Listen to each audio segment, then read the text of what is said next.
주신 말씀 사도행전 13장 1절 말씀입니다. 사도행전 13장 1절 말씀입니다. 다 함께 봉독하시겠습니다. 안디옥 교회에 선지자들과 교사들이 있으니 곧 바나바와 니게르라 하는 시므온과 구레네 사람 루기오와 분봉왕 헤롯의 젖동생 마나엔과 및 사울이라. 아멘.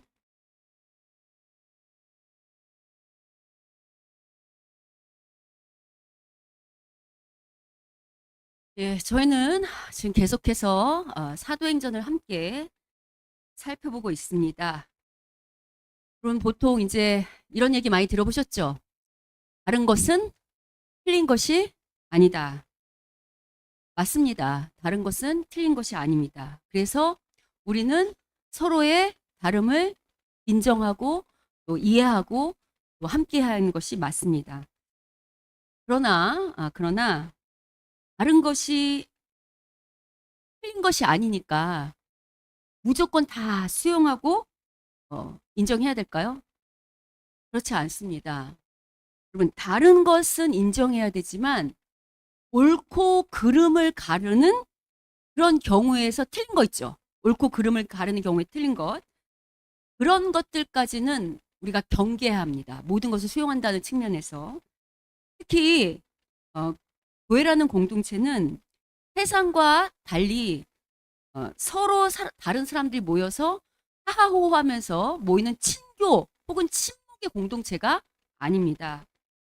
교회가 사랑의 공동체인 것은 맞지만 우리 사랑의 근본이신 주님이 사랑이시자 동시에 진리이십니다. 그러니까 우리 교회는 진리 가운데 모이는 교회입니다. 그리고 진리를 수호해야 할 책임이 있습니다. 그러니까 진리 가운데서 사랑과 자유를 함께 나누는 그런 공동체라는 거죠. 따라서 여러분, 우리가 다름은 인정해야겠지만 진리를 틀리게 말하는 것까지는 수용하거나 인정할 수 없다는 것입니다. 그래서 오늘은 뭘 할 것인가?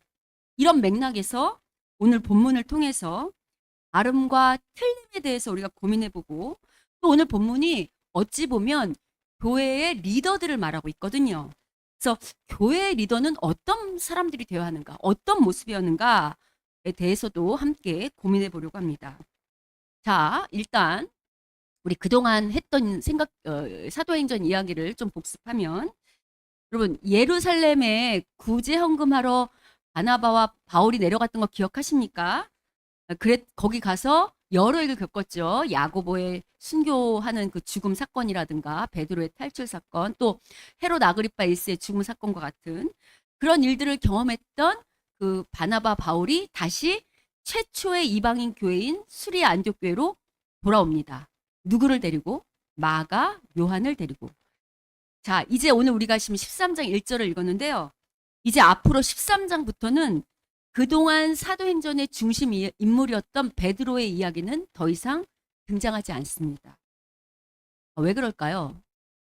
사도행전이 성령행전이라고 할 때 이게 예수님의 마지막 그 당부, 예루살렘과 온유대와 사마리아와 땅끝까지 복음이 전해지는 그 이야기를 한다고 할 때 성령께서 친히 어떻게 예수님의 그 일들을 이루어 가시는지를 말한다고 했어요. 기억하시죠? 그러니까 지금 어, 예루살렘과 유대 사마리아까지 복음이 전해졌고, 이제 앞으로는 땅끝이라고 할 때 그 당시 누가의 관점으로는 로마까지라고 그랬잖아요. 그러니까 이제는 이방인을 통해서 로마까지 어떻게 복음이 전해지는가를 이야기하려고 하기 때문에 이제는 그 이방인 사역의 핵심이 누가 되냐면 바울이 돼요. 그러니까 더 이상 베드로가 나오진 않아요. 또 베드로가 중심이 됐다는 건 예루살렘 교회가 중심이죠.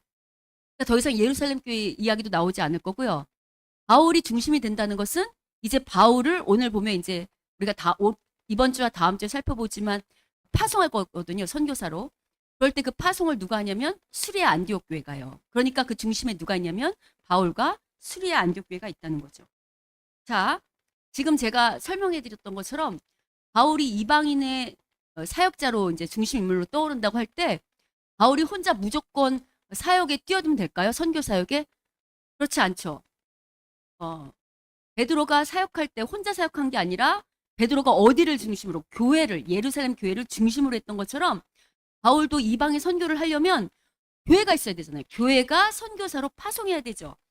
그래서 우리가 알고 있는 것처럼 하나님께서 이런 섭리 가운데 바울을 고향에 있던 바울을 어느 교회로 데리고 오시냐면 바나바를 통해서 바로 오늘 우리가 읽고 있던 이 수리아 안디옥 교회로 데리고 오셨잖아요. 기억하시죠? 그리고 오늘 드디어 어떻게 바울이 이방인 선교 사역을 시작하게 되었는지를 말하고 있어요. 그게 1절, 2절, 3절에서 말하고 있거든요. 근데 저희가 오늘은 그 내용을 볼 게 아니라 우선 1절만 가지고 좀 보려고 합니다. 왜냐하면 이 사람들이 바로 바울과 바나바를 이방인 선교사로 파송하기로 결정한 사람들이에요. 그러면 이들은 자기 뜻대로 했을까요? 아니면 성령님의 뜻대로 했을까요? 그렇지. 어떤 일을 할 때는 내 뜻대로 하면 안 되고 누구 뜻대로 해야 될까요? 성령님 뜻대로 해야 돼요. 그래서 2절, 3절을 보면 이들이 금식하며 기도할 때 성령님의 뜻을 따라 바울과 바나바를 선교사로 파송하기로 결정한 것을 알 수 있습니다. 특별히 이렇게 결정한 사람들이 누구냐면 바로 하나님이 세운 선지자와 그다음에 교사들이에요. 왜냐하면 고린도전서 12장 28절을 보면 이런 얘기를 하시거든요. 우리 고린도전서 12장 28절 같이 읽어보겠습니다. 읽겠습니다. 시작. 하나님이 교회 중에 몇을 세우셨으니 첫째는 사도요, 둘째는 선지자요, 셋째는 교사요, 그 다음은 능력을 행하는 자요, 그 다음은 병 고치는 은사와 서로 돕는 것과 다스리는 것과 각종 방언을 말하는 것이라. 하나님이 교회를 세우기 위하여 교회의 사람들을 리더들을 세운다는 거예요. 그 중에 첫째가 누구냐면 사도, 그리고 둘째가 누구냐면 선지자와 교사. 뭐 이렇게 지금 나와 있는 거 보시죠? 그래서 이런 말씀대로 실제로 하나님이 이 수리아 안디옥 교회에도 바로 주님이 직접 세운 선지자와 교사가 있어요. 그리고 이 사람들로 인해서 바로 바울의 이방인 선교가 시작되는 거죠. 이런 측면에서 어찌 보면 오늘 본문 1절에 등장하는 사람들은 오늘로 치면 교회의 어떤 중요한 일들을 운영하고 결정하는 리더들로 볼 수 있습니다. 그런데 여러분, 오늘 주님이 세운 선지자와 교사가 지금 1절에 나와 있더랬죠. 이들의 명단이 상당히 흥미롭습니다. 그래서 먼저 우리가 이 사람들을 좀 한 사람씩 살펴보려고 하는데요. 맨 먼저 등장하는 사람이 누구냐면 바나바입니다. 그럼 바나바가 누구냐면 우리가 사도행전에서 많이 들었던 사람들인데 바로 수리아 안디옥 교회의 담임 목사였어요. 기억하시죠? 그래도 여러분이 잘 알고 있지만 그래도 복습을 좀 해볼게요. 우리 사도행전 4장 36절 37절을 보면 바나바에 관한 이야기가 나오는데 같이 한번 읽어보겠습니다. 사도행전 4장 36절 37절 읽겠습니다. 시작. 구브로에서 난 레위족 사람이 있으니 이름은 요셉이라. 사도들이 일컬어 바나바라, 번역하면 위로의 아들이라 하니 그가 밭이 있음에 팔아 그 값을 가지고 사도들의 발 앞에 두니라. 여러분이 사도행전 4장을 떠올리시면 지금 그 당시에 초대교회가 자기들의 모든 물건과 소유를 통용했다라는 거 기억하시죠? 그럴 때 앞장섰던 게 누구냐면 바로 바나바예요.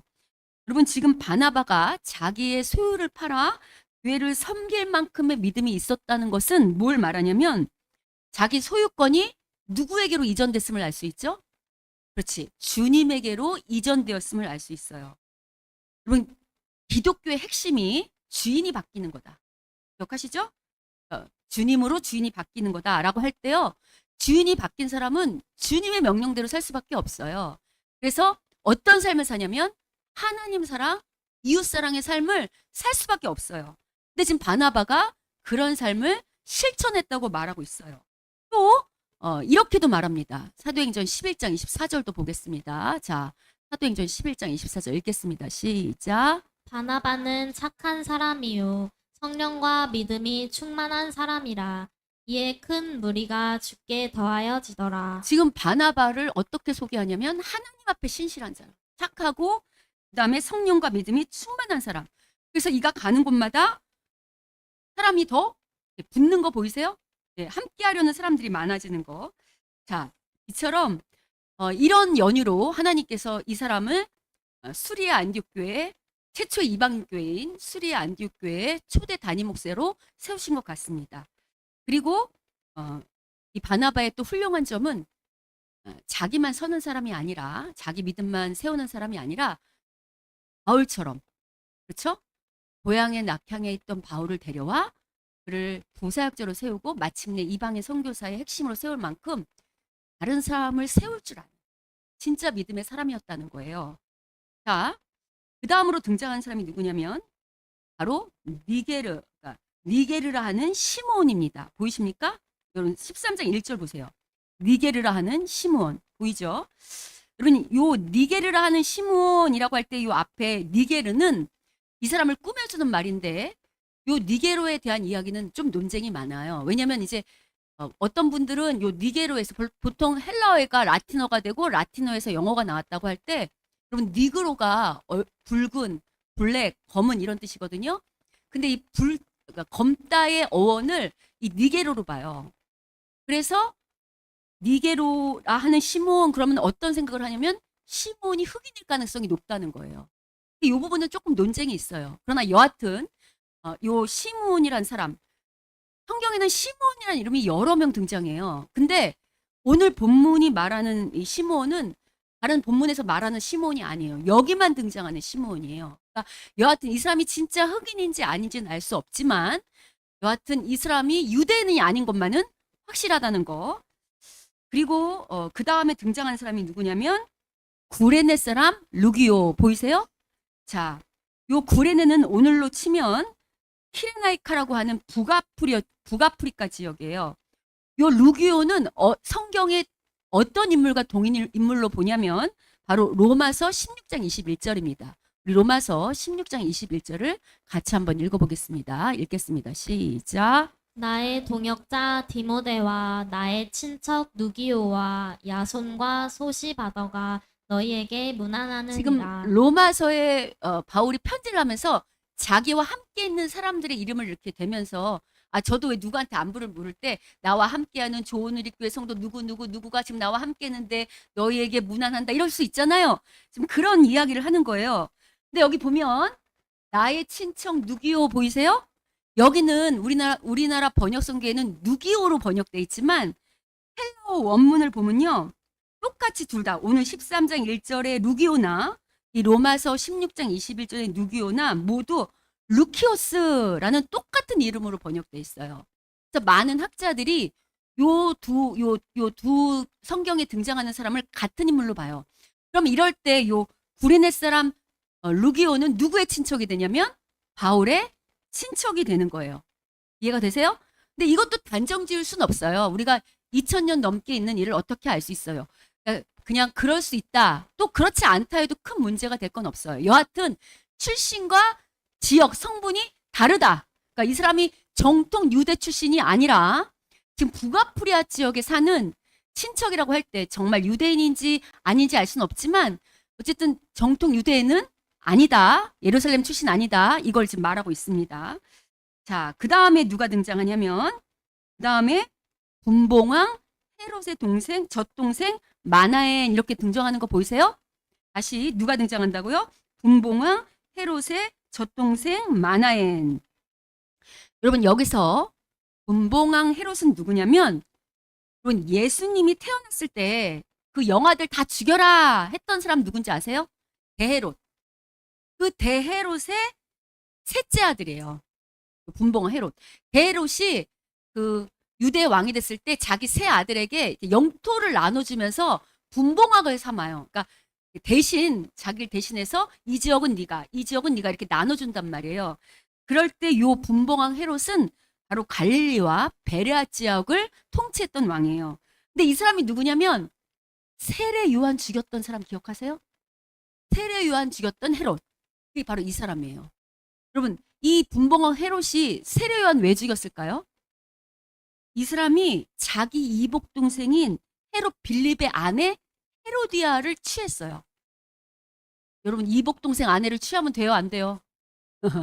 그걸로 세례 요한이 많이 책망했다고. 근데 그걸 늘 고깝게 여겨서 죽이고 싶었지만 사람들이 무서워서 못 죽이고 했었어요. 때마침에 헤로디아의 그 딸이 와서 춤을 추면서 소원을 들어주겠다고 했을 때 내가 네 소원 다 들어준다 약속했는데 그 헤로디아 딸이 뭘 요구했냐면 세례 요한의 목을 요구했어요. 그래서 그걸 핑계로 세례 요한을 죽인 사람이 바로 이 분봉왕 헤롯이에요. 그리고 이 사람이 얼마나 교활하고 잔인무도했으면 누가복음 13장 32절을 보면 예수님께서 요 헤로다 분봉왕을 뭐라고 불렀냐면 분봉왕 헤롯을 저 여우라고 부를 만큼 교활한 사람이었어요. 그런데 재밌는 게 뭐냐면 요 마나엔이란 사람이 바로 이 분봉왕 헤롯의 누구래요? 젖동생이래요. 여러분, 젖동생이라는 것은 유머를 함께 나눈 동생이라는 거예요. 그러면 이거는 유머를 함께 나눴다는 것은 이 사람이 마나인이 헤롯 왕가의 사람일 수도 있고 친인척일 수도 있고 그냥 지인일 수도 있고 정확한 건 모르지만 여하튼 자라는 동안 누구랑 같이 자랐다는 거예요. 분봉왕 헤롯, 이 교활하고 예수님을 핍박하고 그 다음에 믿는 자들을 무참히 죽였던 그 분봉왕 헤롯하고 같이 자란 사람이라는 거예요. 그 다음에 마지막으로 누가 등장하냐면 바로 사울이에요. 이 사울은 누구냐면 우리가 잘 아는 이제 13장 이후에 이방인 선교사역의 중심 인물이 될 핵심 인물이 될 바로 바울이에요. 그리고 바울도 잘 아는 것처럼 오늘은 이렇게 회심한 자지만 우리 8장까지 9장까지만 봐도 8장까지만 봐도 예루살렘 교회 모든 성도들이 온 땅으로 흩어질 만큼의 대대적인 박해를 했을 때 그 박해의 중심에 누가 서 있었냐면 바로 이 바울이 서 있었어요. 그러면 물론 이제 바울이 회심해서 지금은 이제 수리아 안디옥 교회 부사역자가 됐지만 근데 바로 이 사람들이 바로 수리아 안디옥 교회 뭐라고요? 선지자와 교사라는 거예요. 오늘로 치면 리더라는 거죠. 그럼 여러분 왜 이런 생각을 해볼 수 있어요? 이 사도행전을 기록한 사람이 누가잖아요. 누가는 그냥 이 13장에 하나님이 세운 선지자와 교사가 있다. 근데 그 사람들이 바나바, 시므온, 루기오, 마나엔, 사울이다 라고 하기만 하면 되는데 왜 앞에 이런 여러 수식어를 붙였을까요? 지금 앞에 보면 이 앞에 붙은 수식어로 이 사람들의 출신 성분이나 과거를 떠올리게 하는 일들이 여기 지금 드러나죠. 왜 이렇게 했을까요? 여러분, 교회가 하나님 나라다 이렇게 말할 수는 없지만 교회는 나라가 어떤지를 이 땅에서 드러내는 모델이에요. 다시 교회가 하나님 나라다라고 말할 수는 없지만 이 땅에 하나님 나라가 임했나요? 임했죠. 그럼 그 하나님 나라가 어떤 모습이냐는 것을 증시해내는 공동체가 어디라고요? 바로 교회 공동체예요. 그렇다고 할 때 지금 누가는 이렇게 말하는 거예요. 이제 예수님으로 인해 새롭게 시작된 이 공동체의 구성원이 누가 될 수 있는가? 이 하나님 나라의 자녀, 백성은 어떤 모습일까를 말할 때요. 당시 유대인들은 혈통적으로 유대인이거나 아니면 유대인으로 개종한 사람들, 개종한 이방인들만 자기 하나님 나라 백성이 될 수 있다고 생각했죠. 근데 지금 누가는 여기 보면 다 유대인이에요? 아니면 여러 인종이 있어요? 여러 인종이 있어요. 또 과거를 따져요? 안 따져요? 안 따져요. 출신 성분? 안 따져요. 무슨 얘기를 하는가? 이제 새로운 하나님 나라 백성은 더 이상 과거나 그의 출신이나 그의 성분을 따지지 않고 누구를 믿기만 하면 예수님을 믿기만 하면 새로운 하나님 나라 백성, 즉 교회 공동체가 될 수 있다는 거야. 다양한 사람들이 예수를 믿기만 하면 얼마든지 한 교회 공동체를 이룰 수 있다고 말하는 거예요. 여러분, 세상은 끼리끼리 모이잖아요. 근데 교회는 그렇지 않고 다양한 사람들이 모일 수 있다고 말하는 거죠. 더군다나 유대인들 입장에서 이런 사람들이 선지자와 교사가 됐다고 할 때 아주 충격적이었을 거예요. 왜냐하면 그래도 선지자와 교사는 하나님 말씀을 맡고 그 음성을 듣고 가르치는 자들이잖아요. 근데 여러분 지금 잘 보시면 여기 이 사람들은 이따가 우리가 하나하나 살펴볼 거지만 유대인 입장에서는 도저히 하나님 말씀을 가르칠 자격이 된다고 생각할 수 없는 사람들이거든요. 근데 지금 누가는 이런 명단을 통해서 뭘 우리에게 알려주냐면 하나님이 사람을 세울 때, 특별히 리더를 세울 때 인종이나 혹은 과거의 경력이나 출신이나 학벌 이런 거 따지는 거 아니고 신실하기만 하다면, 주님 앞에 신실하며 성령 충만하며 주님의 명령에 순종할 수 하는 그런 참된 제자라면 누구라도 하나님의 선지자요, 교사요, 리더가 될 수 있다고 말하는 거예요. 그리고 한 걸음 더 나아가서 이런 하나님의 섭리를 아는 사람이라면 교회 안에서 사람을 세울 때 이런 하나님의 섭리대로, 원리대로 교회를 세운다는 거죠. 자, 그래서 여기 보면 지금 여러 사람을 소개하는데요. 제가 지금 다시 한번 정리해 보면 바나바와 바울, 즉 사울은 유대인이죠. 맞죠? 근데 만약에 니게로의 워원을 니그로로 할 때 시므온은 흑인일 확률이 되게 높아요. 그럼 전혀 다른 인종이에요. 또 루기오는 북아프리카 출신이죠. 마나에는 예수님의 원수고 그다음 교회의 원수였던 그 분봉하고 친인척 관계 혹은 친분 있는 사람이에요. 그리고 원수와 한 테이블에서 한 테이블에서 같이 회의를 하고 밥을 먹는 게 쉽지 않아요. 근데 지금 수리의 안디옥 교회는 이렇게 여러 다양한 인종뿐만 아니라 한때는 원수 같은 사람도 회심하기만 한다면 그리고 하나님 아버지를 믿기로 작정만 했다면 얼마든지 한 테이블에서 한 공동체에서 주님 나라를 같이 의논하고 기도할 수 있는 그런 모습이라고 지금 우리에게 설명하고 있어요. 사울도 마찬가지잖아요. 전에 교회를 대대적으로 바뀌었던 자죠. 그런데 이가 회심했잖아요. 그러니까 중요한 건 과거가 아니고 지금 현재 이들이 어떤 모습으로 주님을 섬기느냐 이게 중요하다. 주님 앞에 새로운 백성, 새롭게 거듭났고 하나님의 말씀에 순종하는 진짜 제자라면 얼마든지 다양한 공동체가 하나로 모여 하나님 나라를 가며 세워갈 수 있다고 말하고 있어요.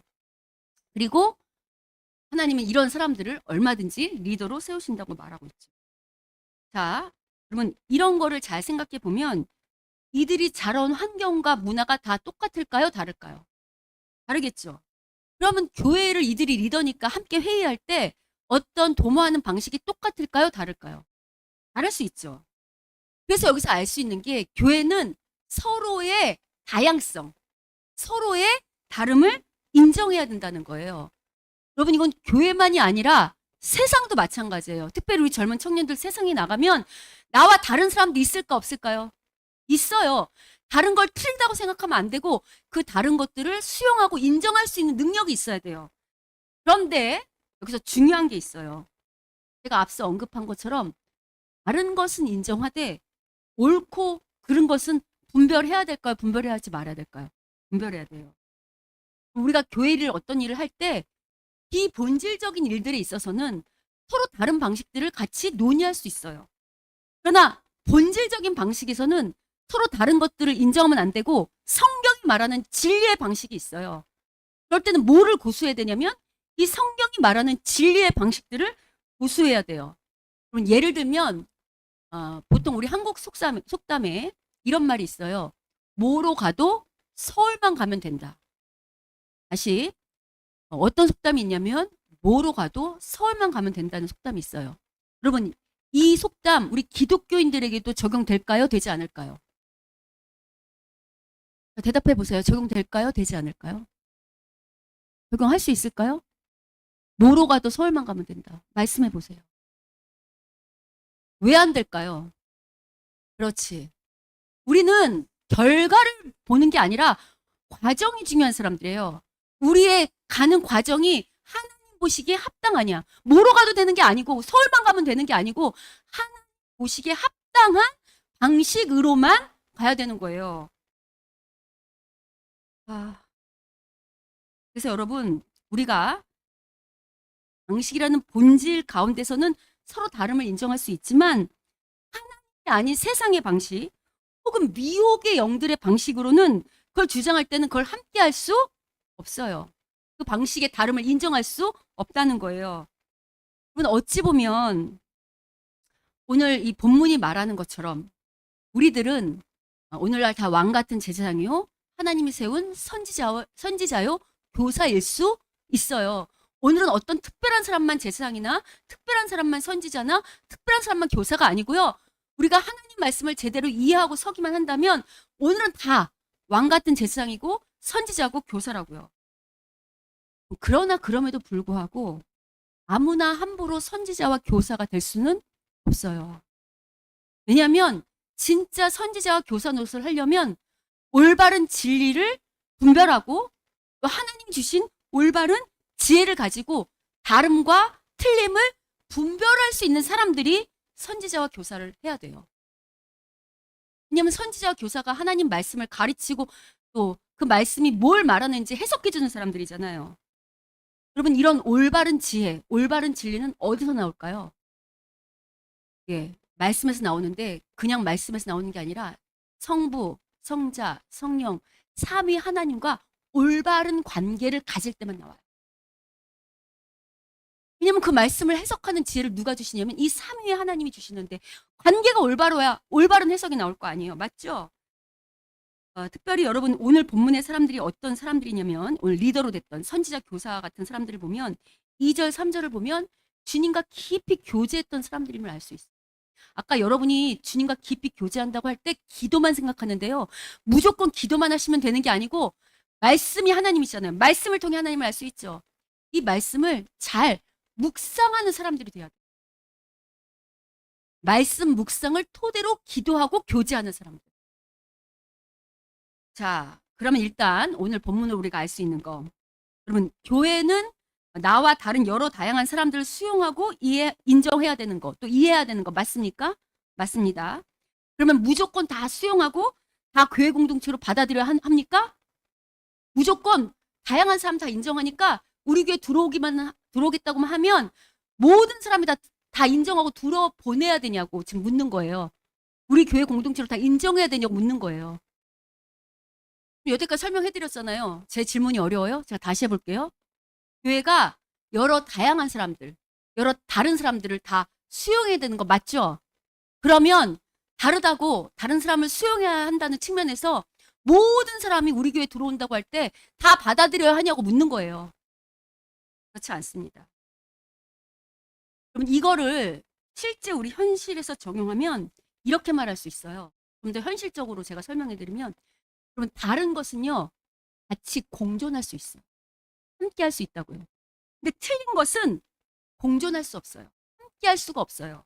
왜냐하면 틀린 것은요 결국 어떻게 되냐면 다른 사람을 해롭게 하거나 고통스럽게 하거나 불쾌하게 하거나 불편하게 만들어요. 다시 거꾸로 말하면 틀린 것은 다른 사람을 불쾌하게 하거나 불편하게 하거나 괴롭히거나 해롭게 하기 때문입니다. 왜냐하면 교회가 진리의 공동체라고 할 때 신천지는 자기들이 진리라고 그러잖아요. 맞죠? 그리고 여기 신천지가 들어오면 우리는 전혀 다른 진리를 말하잖아요. 그죠? 그들이 우리가 다르지만 갖고 있잖아요. 우리가 함께 공존할 수 있을까요? 그들이 돌아오는 순간 우리는 어떻게 될까요? 불쾌하고 불편하고 고통스럽고 결국은 교회가 해를 입게 되겠죠. 이해가 되세요? 그래서 틀린 것은 같이 할 수가 없어요. 공존할 수가 없다고요.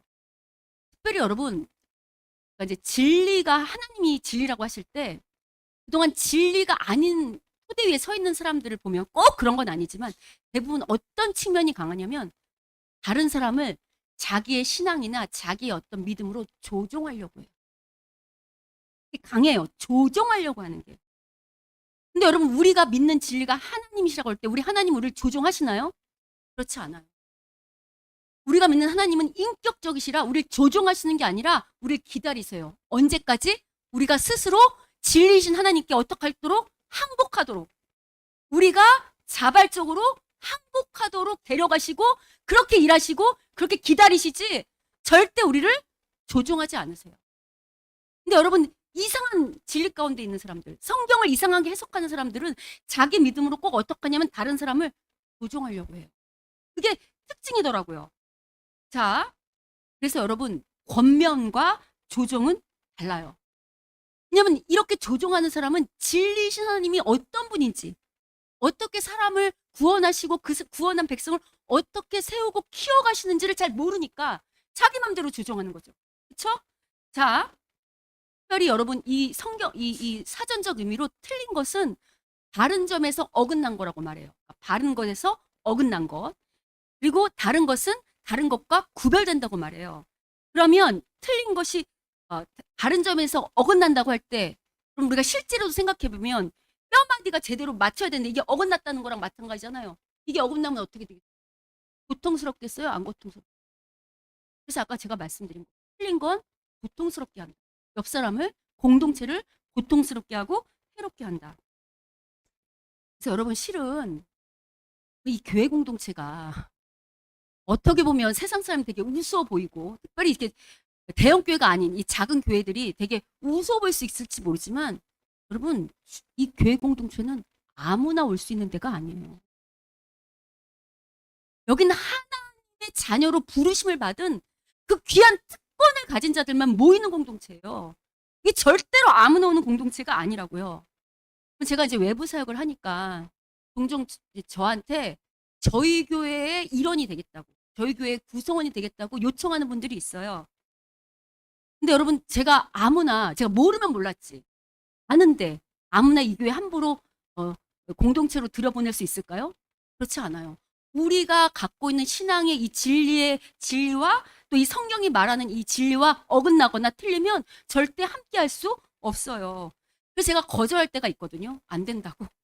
물론 이런 얘기를 다 하진 않지. 그냥 여러 가지 얘기를 들으면서 정중하게 사용할 때가 있어요. 그럼 여러분 미성숙한 사람들, 특별히 진리에서 어긋난 사람들의 특징이 뭔 줄 아세요? 자기 뜻대로 되지 않으면 어떻게 하는 줄 아세요? 상대방을 어떻게 할까요? 공격해요, 공격. 우리 지난주 왜 헤롯 아그리파 1세 봤잖아요. 자기 뜻대로 안 되니까 간수들을 어떻게 했죠? 다 죽여버렸잖아요. 근데 저한테도 공격해요. 아니 이 교회 그 교회 주인이 목사님이냐고. 왜 목사님 마음대로 된다 안 된다 말하냐고. 근데 여러분 이 교회 주인은 제가 아닙니다. 저 너무너무 잘 알고 있습니다. 제가 비록 하나님께로 위임 맡아 이 교회 공동체를 담임 목사로 운영해 나가고 있지만 이 교회 주인은 철저히 하나님이신 거 저 잘 압니다. 그러나 그럼에도 불구하고 저는 이 교회를 위임 맡은 담임 목사로서 이 교회를 잘 지키고 우리 교회 공동체를 보호하고 수호할 임무가 있을까요? 없을까요? 있어요. 우리 교회를 해롭게 하거나 우리 교회를 어떻게 흔들게 하는 그런 일들을 제가 왜 하겠습니까? 혹시 기억하십니까? 지난 코로나 시국 때 어떤 대형 교회에서 이렇게 카드를 만들어가지고 그 카드 교인들한테 다 나눠주면서 이 카드 이렇게 여기 만지면 이 카드에 신비한 능력이 있어서 코로나 안 걸린다라고 했던 거 기억하세요? 그럼 모르세요? 실제로 그런 일들이 있었어요. 아주 이름만 대면 다 아는 아주 큰 대형 교회에서 그런 일들이 있었다고요. 그러면 어떠세요? 이 말이 진리 같으세요? 참 기가 찰 노릇인데요. 이 한국교회 성도님들이 순진하다고 해야 될지 아니면 착하다고 해야 될지 아니면 무지하다고 해야 될지 그걸 아멘하면서 받아서 그걸 또 나눠주는 분들이 계세요. 그걸 전파한다고. 근데 여러분 실제로 이런 것과 유사한 생각을 하는 소위 기독교인들이라고 하는 사람들이 의외로 많습니다. 그럼 제가 외부 사역할 때요 만나는 사람들 중에 이제 어떨 때 저한테 연락이 올 때 제가 감기가 걸렸다고 하잖아요. 그럼 어떻게 하시냐면요. 그럼 치유 집회하는 사역자들 있어요, 없어요? 있어요. 그들이 막 치유 집회할 때 뭐 감기 떠나가라, 뭐 또 이렇게 하죠. 뭐 몸살 감기, 뭐 목 감기, 뭐 무슨 감기 이러면서 떠나가라 했던 그 음성 파일 저한테 보내면서 이거 들으시면 제가 다 낫는다는 거예요. 여러분 어떠세요? 제가 이상한가요? 저는 전혀 동의가 되지 않거든요. 여러분 이뿐 아니에요. 오늘날 유튜브가 발달됐잖아요. 인터넷도 발달되고. 그래서 유튜브에 너무 많은 거짓 선지자와 너무 많은 교사들이 막 많은 말씀을 지금 설파하고 있거든요. 근데 사람들의 평가 기준은 뭐냐면 조회수예요.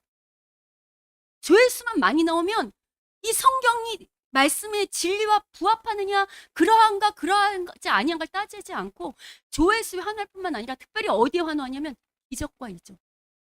사람들을 쓰러뜨린다거나 어떤 치유가 일어났다거나 하면 거기에 막 사람들이 환호하는 걸 많이 볼 수 있어요.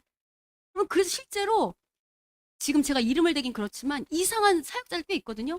그런 사역자들 때문에 실제로 요새 현재 그 사역자를 추종했던 그룹과 그 유튜브 사역자들 그게 틀리다고 했던 것이 그 교회 안에 충돌이 일어나서 교회가 깨진 교회도 있어요. 여러분 이게 오늘날 우리가 정말 다름과 틀림을 분별하는 정말 진리의 영이 우리와 함께해서 이것들을 분별하고 수호해야 되는 우리 임무를 맡은 우리에게 아주 정말 우리를 미혹하는 그런 때가 아닐 수 없습니다. 여러분 특별히 여기 보면 사도행전 오늘 13절 우리가 읽지는 않지만 2절에 보면 여기 선지자와 교사를 뭐라고 말하냐면 그들이 마치 하나님의 음성을 들은 것처럼 나와요. 실제로 그들이 들었겠죠. 그 당시 성령의 음성을. 그래서 오늘날 뭐라고 말하냐면 유튜브에 보면 하나님의 음성을 듣는 법 많은 영상들이 올라와요. 그러면 그런 것도 맛보시면 안 돼요. 분별하셔야 돼요. 여러분 음성을 듣는다고 할 때 이게 정말 귀로 들릴까요? 귀로 들리세요? 그런 거 아니죠. 우리에게 어떤 감동을 주시거나 어떤 생각을 주시는 거잖아요. 물론 그게 성령님의 음성일 수 있어요. 근데 그게 성령님의 음성이냐 아니냐를 판별하려면 반드시 뭘로 판별해야 될까요? 이 성경 말씀의 원리들로. 문자적으로 해석하라는 게 아니라 말씀 말하는 원리들이 있잖아요. 우리 그래서 열심히 지금 성경도 배우고 주일마다 설교 듣는 거잖아요. 원리가 있다고, 원리, 방식이. 그거랑 부합하냐 아니냐를 따져보셔야 돼요. 그럼 그게 맞으면 그게 누구의 음성일까요? 그게 성령의 음성이에요. 그렇게 분별하는 거예요. 뭐가 들리는 게 아니에요. 근데 여러분 재밌는 게 뭐냐면 제가 외부 사역할 때 가끔 저한테 편지가 와요. 음성 편지가 올 때도 있어요. 이게 저와 저희 교회에 예언하신 하나님의 음성이라는 거예요. 그리고 막 이렇게 얘기를 하러 오셔요. 그러면 제가 거기에 대꾸할까요? 안 할까요? 대꾸 안 해요. 왜 안 하는가? 여러분 어차피 진리에서 어긋나고 뭔가 사로잡힌 빨간 안경이 써있는 사람한테 그 얘기해봤자 들릴까요? 안 들릴까요? 안 들려요. 그럼 참 사람들이 모르는 게 있어요. 여러분 저와 제 교회에 무언가 필요한 말씀이 있다면 제 안에 성령님 계실까요? 안 계실까요? 여러분 우리 교회 성도들 안에 성령님 계실까요? 안 계실까요? 그 성령님 말씀하실까 안 하실까요? 나한테 말씀하시겠지. 우리 교회에 말씀하시겠지. 아니 설사 내가 못 들어서 그분에게 말씀하셨다 한다면 그분에게 하신 말씀을 누구도 나도 들어야 될까요? 저도 들어야죠. 저도. 여러분 그러니까 어떤 목사 저라도 함부로 휘둘리시면 안 돼요. 여러분이 어떤 결정을 할 때 우리가 같이 지혜를 모으고 같이 기도하며 서로 지혜를 나눌 수는 있어요. 그런 최종 결정은 누가 해야 될까요? 나와 하나님과의 관계 속에서 하는 거예요. 그게 안 되는 건 아직 우리 주일학교 애들 혹은 중학교 애들 혹은 고등학교 아직 하나님이 누구신지 잘 몰라서 관계가 안 되는 미성숙한 사람은 그런 도움을 받을 수 있겠지만 그럼에도 불구하고 진짜 선지자와 교사라면 그 사람을 자기가 조종하는 사람으로 만들어야 될까요? 아니면 하나님과 1대1 관계하는 사람으로 데려가야 될까요? 그럼 잘 분별해 보세요. 누가 진짜 선지자요 교사인지. 여러분 오늘날 많은 사람들이 목사를 목자로 생각하고 교회를 자기 양이라고 생각해요. 그거 맞아요? 틀려요. 목사는 목자가 아니에요. 우리의 목자는 딱 한 분이세요. 누구죠? 예수님 한 분이세요. 여러분은 담임 목사의 양이 아니고 누구의 양이죠? 주님의 양이에요. 저도 주님의 양이고요. 이런 것들을 놓치시면 안 돼요. 근데 여러분이 그런데 왜 미혹이 되냐면 그 목자가 특별히 어떤 신비한 능력이 있을 때 기적과 이적이 있을 땐 더 미혹되시잖아요. 그러지 말라고 말씀드리는 거예요. 여러분 그 사람을 통해서 고칠 수 있는 하나님이라면 그 병이 그래서 나눌 병이라면 우리가 기도할 때도 하나님 역사하실까 안 하실까요? 물론 여러분 정말 그런 은사를 가진 분이 있을 수 있어요. 근데 진짜는 절대 자기를 드러내지 않는다고. 진짜는 누구만 드러낼까요? 주님만 드러내게 돼요. 그리고 여러분 하나만 더. 우리는 병 고칠 때 기도해서 병을 고치면 기적이라고 말하고요. 병원 가서 고치면 기적일까요? 아닐까요? 그것도 기적이에요. 의사를 통해서 여러분 50년 전 100년 전만 해도 조금만 안 걸리면 죽어야 되고 감기 무슨 포함 마마병 이런 건 다 죽어야 되죠. 근데 지금은 하나님의 섭리로 의학이 발달해서 그런 병 안 죽잖아요. 이것도 뭐죠? 하나님의 섭리 가운데 있는 기적이라고. 문제는 뭐가 문제냐면 기도해서 낫는 것만 기적을 생각하는 것도 문제고 아니 어차피 하나님이 일반은 총 가운데 병원을 주셨잖아. 의사를 주셨잖아. 이것만 의지하는 것도 문제인 거예요. 둘 다를 같이 가는 거예요. 둘 다 누구의 기적이에요? 하나님의 섭리의 기적. 그래서 기도하면서 병원 가고 기도하면서 의사한테 치료받고 그게 안 된다고 할 때는 의사 치료가 되어서 안 된다고 할 때는 누구한테 매달리면 돼요?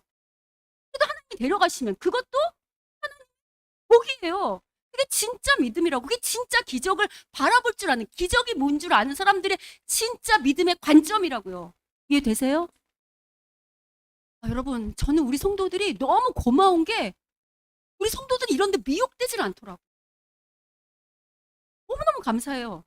이상한 데 미혹되지 않았어요. 이제 이상한 데 미혹되는 분들은 우리 교회 갓 들어온 분들이 그럴지 모르겠지만 대부분 저와 함께한 분들 이런 데 미혹되지 않는다고 믿습니다. 아멘.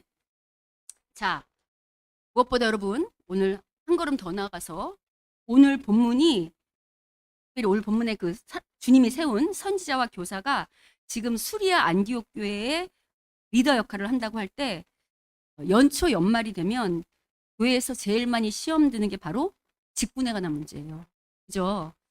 다행히 우리 교회는 직분 때문에 시험 들어서 교회를 나가네 마네 하는 분들 없지만 들어보면 연초 연말마다 이제 몸살을 앓는 게 직분 주네 안 주네, 교회를 나가네 안 나가네, 이 직분 문제로 그런 일 꽤 있잖아요. 그리고 이런 분들의 특징 중 하나가 뭐냐면 이런 거예요. 내가 교회 다닌 세월이 얼만데, 내 연수가 얼만데, 이 연수로 치면 당연히 권사도 주고 장로 줘야지, 이런 분들 계시단 말이에요. 여러분, 연수로 직분을 줘야 되나요? 전 여러분, 오늘날 우리 성도들이 미혹되는 것은 목사 안수가 너무 무분별하게 이루어져서 그렇다고 생각이 들어요. 제가 외부에 열심히 지금 그 신학교 사역을 하잖아요. 목사 안수가 너무 무분별하게 일어나고, 그냥 목사가 결국은 선지자와 교사 노릇을 해야 되는데, 그래서 어쩜 우리가 망가지지 않는가 싶은데요. 그럼 오늘 우리가 물론 직분을 세울 때는 오늘 우리 본문의 1절처럼 빈부격차나 학벌, 지위에 상관없이 누구라도 배경과 출신 성분 이런 거 상관없이 리더로 세울 수 있어요. 그렇다고 연수가 오래된 게 아니고 기준이 뭐냐면 성경에는 어떤 사람이 교회의 직분자가 돼야 할지, 어떤 사람이 리더가 되어야 할지 나와 있나요? 안 나와 있나요? 나와 있어요. 제가 요새는 고린도전서를 묵상하지만 요 최근에 디모데전서, 디도서 기억하세요? 특별히 디모데전서와 디도서에는 어떤 사람이 교회의 리더가 돼야 되는지를 잘 말하고 있다고. 그런 말씀만 묵상해도 누가 리더의 자격이 있는지 우리가 다 알 수 있어요. 그럼 그래도 잘 이해가 안 되세요? 그럼 제가 현실적으로 우리 교회 안에 모델을 예를 들어 드릴게요. 우리 교회 이제 권사님이 지금 2분 계신데, 제가 서 권사님은 오신 지 얼마 안 돼서 제가 솔직히 잘 모르겠어요. 이제 다른 교회 직분받아 오셨기 때문에. 근데 이제 겪어보니까 그래도 이제 다른 사람을 잘 세우려고 하시는 것도 있고 어떤 그런 권사님으로서의 덕이 있으신 것 같아요. 근데 이제 제가 많이 겪지 않아서 함부로 말을 못 하겠는데, 우리 잘 아시는 또 한 분의 권사님 계시죠? 신권사님. 신권사님 제가 10년 이상 겪어본 분이에요. 그러면 제가 신권사님은 주님의 제자로 어떻게 교회를 섬기고 어떻게 사람들을 섬겨야 되는지를 저하고 이제 같이 있으면서 보여내신 분이거든요. 즉 하나님 사랑, 이웃 사랑을 어떻게 해야 되는지를 잘 보여내고 계시는 분이에요. 제 생각에는, 제 생각이 아니라 모르겠어요. 저는 이게 하나님 생각이라고 하는데, 이 말씀에 비춰봤을 때 적어도 우리 교회에서 여러분이 앞으로 우리 교회에서 권사나 장로가 되고 싶다라는 분들은요, 최소한 제가 지금 뭐라고 말하냐면 최소한이라고 했습니다. 최소한 신권사님의 실력 정도는 되셔야 돼요. 그 실력 안 되시면 죄송하지만 절대 권사나 장로 못 세워드립니다. 여러분, 직분은 자리가 아니고요, 섬기는 자리예요. 덕을 세우는 자리고 교회를 세우고 사람을 세우는 자리라고. 내가 죽어서 섬기는 자리라고. 그러니까 여러분, 직분에 탐을 내지 마시고 여러분이 진짜 하나님을 섬기는 사람이 되세요. 그러면 여러분이 싫다고 해도 하나님이 여러분을 세우실 거예요. 아멘. 마지막으로 오늘 이제 말씀의 결론을 내리려고 하는데요. 오늘 우리가 틀림과 다름을 막 여러 말로 설명했잖아요. 여러분, 제가 이렇게 더 설명하면 좋을 것 같아요. 내가 틀리지 않은, 그러니까 우리가 서로 다른 믿음의 공동체라고 할 때요, 우리가 정말 틀린 사람이 아니라 다른 사람이면 어떤 사람이 되어야 하냐면요, 함께하고 싶은 사람이 돼야 돼. 함께하고 싶은 사람. 동시에 한 걸음 더 깊이 나가면, 더 쉽게 말하면 밥 먹고 싶은 사람이 돼야 돼. 저 사람하고 밥 먹고 싶어. 그럼 밥은 불편한 사람이랑 안 먹게 돼 있어요. 나 저 사람이랑 밥 먹고 싶어. 이런 사람이 틀린 사람이 아니고 다른 사람들이고 질 가운데 서 있는 다른 사람들이 있습니다. 아멘. 우리 옆 사람 한번 물어볼까요? 저랑 밥 먹고 싶으십니까? 한번 물어보실까요? 저랑 밥 먹고 싶으십니까? 저랑 밥 먹고 싶으십니까? 저랑 밥 먹고 싶으십니까? 성도님들 저랑 밥 먹고 싶으십니까?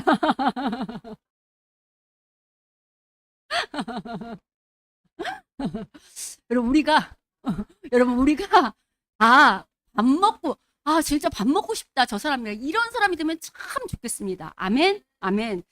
부디 오늘 말씀을 기점으로 우리가 더욱더 주님의 진리 가운데 굳게 서며 주님의 지혜를 구함으로 다름과 틀림을 구별해서 더 성숙한 우리가 모두가 성숙한 믿음의 리더들이 되어서 나만 서는 게 아니라 다른 사람을 세움으로 이 교회를 세우는, 그리고 하나님 나라를 세우는, 그냥 세우는 게 아니라 어떻게 하나님 보시기에 좋은 공동체로 세워가는 우리 모두가 되시기를 주님의 이름으로 축원합니다. 아멘. 난 우리 교회 성도들이 너무 좋아요. 우리 교회 성도들은 제가 이제 다니면서 느끼는 건데 사람이 많냐 적냐가 아니고 우리 교회 성도들은 꽤 괜찮아. 진짜 우리 진짜 너무 감사하니까 하나님과 서로에게 우리 하고 서로 해주시니까 이렇게 하고 서로에게 좀 박수. 네, 우리 자, 아니 나만 좋다고 여러분은 우리는 담임 목사님 싫은데 이러는 거 아니에요? 자, 우리 옳은 길 따르라 이 찬양 하시면서 오늘 말씀 묵상하면서 하나님 우리가 더욱더 굳건한 진리 가운데 서기를 바랍니다. 우리가 다른 것은 수용하지만 틀린 것은 분별함으로 하나님 나라 이 교회를 진리 가운데 수호할 수 있는, 그리고 우리가 진리의 사람들이 될 수 있도록 우리에게 은혜 주십시오라는 마음으로